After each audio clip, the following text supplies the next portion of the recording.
मर्यादा पुरुषोत्तम प्रभु श्री राम के प्रभावशाली चरित्र पर कई भाषाओं में ग्रंथ लिखे गए हैं, लेकिन मुख्यतः दो ग्रंथ प्रमुख हैं, जिनमें पहला ग्रंथ महर्षि वाल्मीकि द्वारा रामायण। इस पवित्र ग्रंथ में 24,000 श्लोक, 500 उपखंड तथा 7 कांड है। दूसरा ग्रंथ गोस्वामी तुलसीदास द्वारा रचित है, जिसका नाम श्री रामचरितमानस है। इनमें महर्षि वाल्मीकि की रामायण को सबसे सटीक और प्रामाणिक माना जाता है।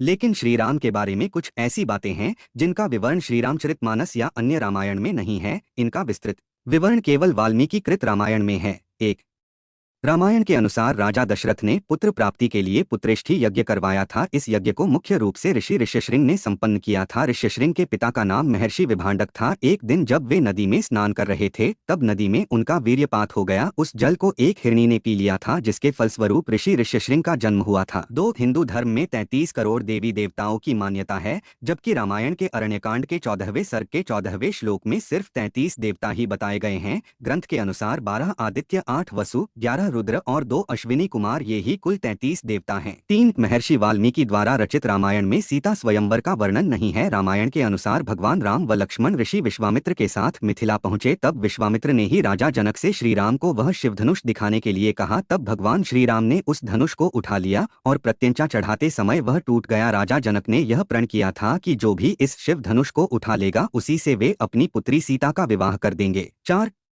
विश्व विजय के दरमियान जब रावण स्वर्ग लोक पहुंचा, तो उसे रंभा नाम की अप्सरा दिखाई दी। रावण ने उसे पकड़ लिया। तब रंभा ने कहा कि आप मुझे इस तरह से स्पर्श न करें, मैं आपके बड़े भाई कुबेर के बेटे नलकुबेर के लिए हूँ, इसलिए मैं आपकी पुत्रवधू हूँ। लेकिन रावण नहीं माना और उसने रंभा से दुराचार किया। यह बात जब नलकुबेर को पता चली, तो उसने रावण को श्राप दिया कि आज के बाद रावण बिना किसी स्त्री की इच्छा के उसे स्पर्श करेगा तो उसके सिर के टुकड़े हो जाएंगे। 5, जिस समय भगवान श्री राम वनवास गए, उस समय उनकी आयु लगभग 27 वर्ष थी। राजा दशरथ श्री राम को वनवास नहीं भेजना चाहते थे, लेकिन वे वचनबद्ध थे। जब श्री राम को रोकने का कोई उपाय नहीं सूझा, तो उन्होंने श्री राम से यह तक कह दिया था कि हे राम, तुम मुझे बंदी बनाकर स्वयं राजा बन जाओ। 5, जिस समय भगवान श्री राम वनवास गए, उस समय उनकी आयु लगभग 27 वर्ष थी। राजा दशरथ श्री राम को वनवास नहीं भेजना चाहते थे, लेकिन वे वचनबद्ध थे। जब श्री राम को रोकने का कोई उपाय नहीं सूझा, तो उन्होंने श्री राम से यह तक कह दिया था कि हे राम, तुम मुझे बंदी बनाकर स्वयं राजा बन जाओ।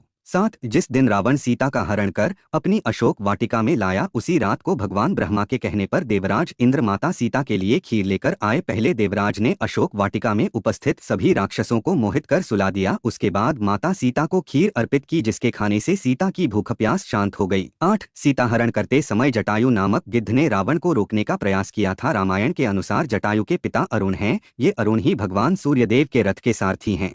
9, जब भगवान राम और लक्ष्मण वन में सीता की खोज कर रहे थे, उस समय कबंध नामक राक्षस का प्रभु राम लक्ष्मण ने वध कर दिया। वास्तव में कबंध एक शाप के कारण राक्षस बन गया था। जब श्री राम ने उसके शरीर को अग्नि में समर्पित किया, तो वह शाप से मुक्त हो गया। कबंध ने ही श्री राम को सुग्रीव से मित्रता करने के लिए कहा था।